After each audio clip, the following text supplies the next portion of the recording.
There is something very common inside of the conscious community. Inside of the conscious community, who is the first to announce that they have ascended out of the realm of the ego, no longer under control by the temporal, conditional, tangible things of the material world. There comes this critical, condemning, downward, puffed up, broad shoulders, high chin attitude that some take upon themselves. And the thing is, it ascends color, race, creed, culture, society barriers. You look down on everybody. You've isolated yourself inside of your spiritual imagination of who you are.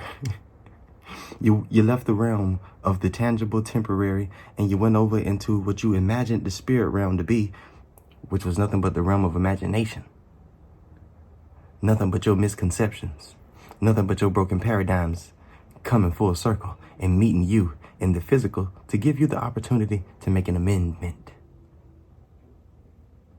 But nah, you just got busy judging everybody else. You got busy turning up your nose and talking about how since you've elevated, since you've come to, since your eyes have opened, since you see clearly now, you see that everybody else is stupid. You see that everybody else is beneath you. Everybody else is still asleep.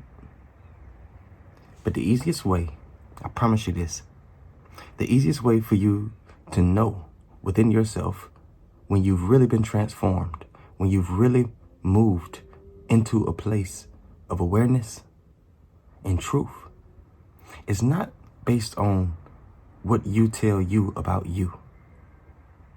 You need to spend some time listening to them conversations that are taking place on the inside of you about other people. You need to take a fine-tuned ear, take a open eye, and unbiasedly assess what it is that you think about other people, what it is that you think they are, what it is that you think they do. What is their status with the Creator? What is their status when it comes to purpose, drive, and divine proclamation and provision? Because whatever you think about them is the truth of what you think about yourself. I'm not talking about what you tell yourself, because you'll tell yourself anything just to stay inside of the presentation of being presentable. I mean, you care more about your presentation than you do your substance, and it shows. That's why you show up looking nice with a bad attitude. That's why even if you're in a desolate state of mind, you show up decorated still. Nothing stops you from presenting yourself as okay, not even not being okay, because you care so much about the interpretation of others as it pertains to your presentation. Their interpretation of your presentation far exceeds on your priority list the expression of your true identity and the acceptance of the truth of your identity for yourself. But if I ask you who you do what you do for, you would say you do it because you want to. You would say you do it because you know to, and because you've always done that and you enjoy that.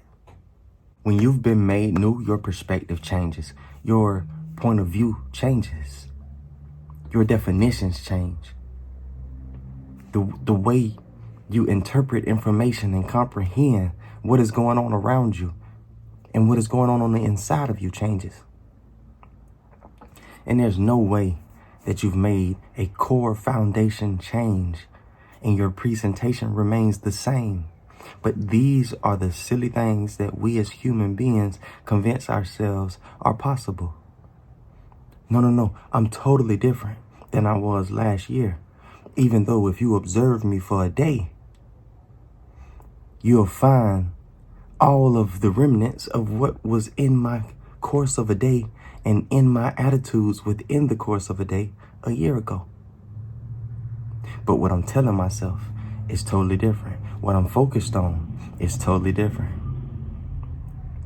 So if you tell me that my presentation is exactly the same as it was last year, I'll start to talk to you about my intentions. I'll start to give you my perspective. But I'm not going to call it my perspective. I'm going to call it truth. And I'm going to say that you are ill-informed, misinterpreted. Might even call you dumb for the way that you looked over here and misidentified me. Because how you going to tell me something about me? Up until this point, you have not made it a habit to set your attention on the inside of you. So when somebody begins to speak of observations that they have made of your actions that give indication of dysfunction on the inside of you, you probably want to shut your mouth and at least consider what it is they're saying by taking an active ears, first of all, and first capturing what it is that they are trying to give you. Not emotionally, because if you get wrapped up in your feelings, you're not going to be able to receive what it is that they're trying to give you objectively. You can't listen emotionally to what someone is trying to tell you objectively if you would like to receive the value of what is being spoken. There's definitely value in many of the statements that you have taken issue with. There was value in the statement for you, in the statement that crushed your world and made you call everybody around you and say, can you believe what this person had the nerve to say to me? But you not walking in alignment, not walking in the knowledge that all things are working for your good, because you were called, like all were, by the Creator. And you are loved by the Creator. And you are growing in your ability to express the love that you have for the Creator. You're exploring the feel of that relationship as we speak, whether you know it or not. You might call it coincidence. You might call it supernatural miracles. But in reality, it's life. You were given life, and life more abundantly. What's on the other side of life? Life more abundantly. Oh no, hell on the way. You better be prepared. Oh, you better say that prayer. Oh, you better get your life right. Oh, you better. Why are you trying to get me afraid of failing a God who told me the partnership with me was unconditional in the first place? Showing yourself time and time again, desperate for the acceptance of people who don't accept themselves.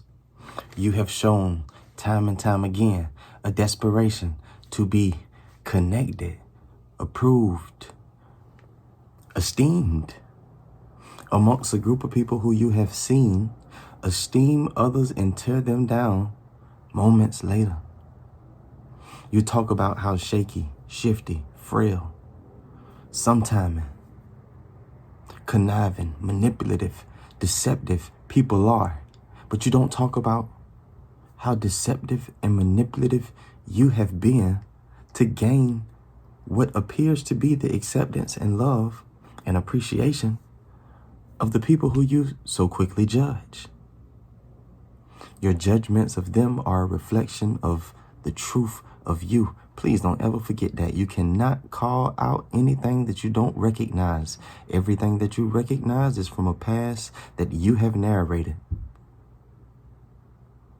Everything that you think you know it because of an experience that you defined for yourself that you now have a very strong hold to.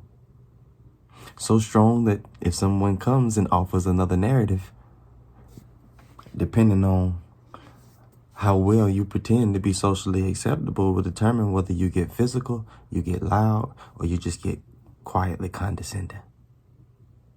Or if you just ignore them altogether. But either way, you're going to take the high road.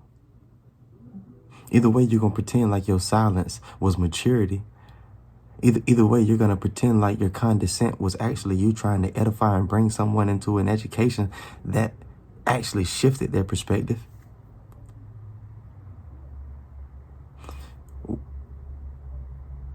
Why do you think that people are going to be honest with you in their presentation when you are so deceitful and dishonest in yours?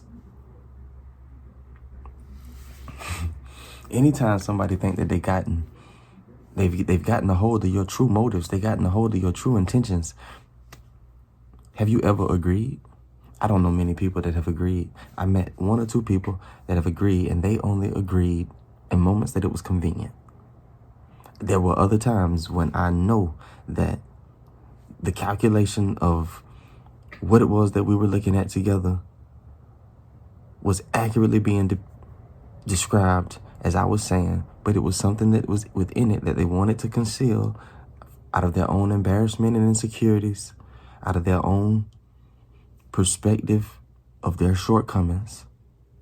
And they just pretended like what I was saying was not true, and they just pretended like what they did was not dysfunctional, and it actually was supposed to be edifying, and it was just misinterpreted by those who just don't understand their approach. You are not getting closer to a God that never left you in the first place. You and God are one, whether you knew it or not.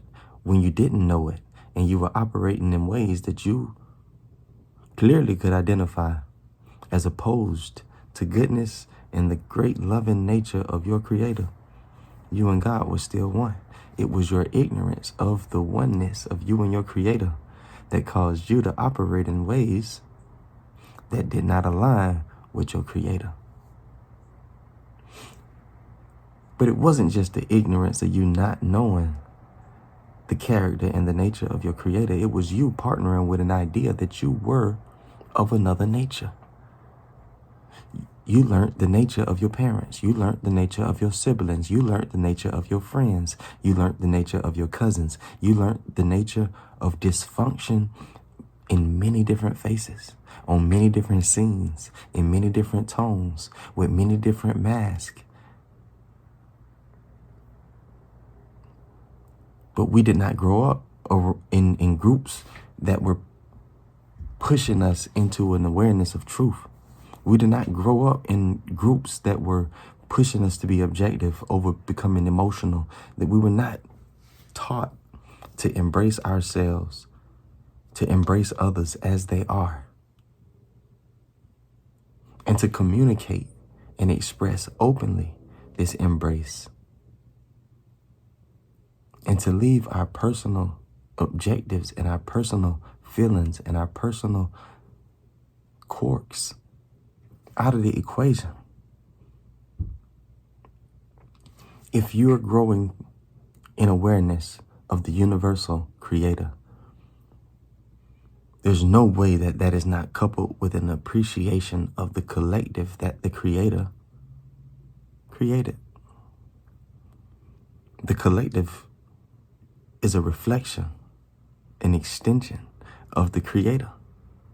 So you cannot be staring daily at the beautiful, wonderful, splendorous nature of the Creator and not develop as a secondary consequence, unconsciously, a love and passion and an infinity for people, even those who do not align their behavior with their identity, because you recall a time of your own where you were just the same. And you weren't messed up mentally. You weren't a lost cause. You weren't too far gone. You wasn't beyond help. You was just ignorant. And when you wanted truth, you stopped lying to yourself and telling yourself you already knew so that you could continue to operate in your ignorance. And the teacher was provided, and awareness was lifted, and you were resurrected into new life. That new life looks nothing like the old life, feels nothing like the old life. So if what you're inside of now is anything like what you had before, you were under the impression that you were made new. You still need to lay down. Understand, ain't nothing to do. Ain't nothing to do but forfeit all of your striving, all of your attempts to do it yourself. Accept the atonement that was given freely. Sit down. You're so busy. You're so opinionated. You always got something to say to the point that you can't listen. You're so suspicious. You're always defining things based on your past experiences to the point that you can't experience, discover, and learn in a present moment. Just chill. The work's been done already. Everything but you receiving it. Receive it. Apply.